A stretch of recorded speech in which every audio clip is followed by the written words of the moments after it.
Are you ready to ignite the chef in you? We've got Chef Greg. He's an amazing chef and he's got the best combination of being fierce because he takes part in a lot of competitions and he's very humble and fun. So today I think we've got a dish which is going to be humble, fun and yet fierce. So what are we cooking today? So basically we have twice cooked lamb shoulder, 6 hours, and then pressed it.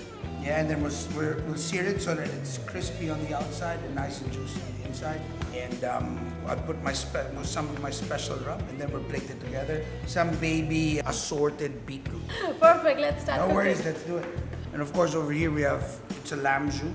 I use the bones, reduce that down. Added cream, because it has to be a little bit runny. But I do put some miso in it, just for the flavor, the saltiness and color. Let's have a little pumpkin, and miso. In school we get taught to use the heel of the knife, you know. You use a twine, and then that's what you use to pull off the extra meat of bone. Now, a season. I make my own coffee rub. It's made with coffee. Everything is available here. It has to be the consistency of soup before you put it in the charger. If not, it's not gonna come out.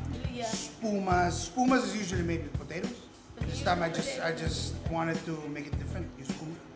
So you take lamb shank, it's braised for 6 hours and then you press it. How chef has pressed it, see that square you could do in a hotel pan, or you could do in a ring different or ways. any other bowl. A little bit of salt and pepper.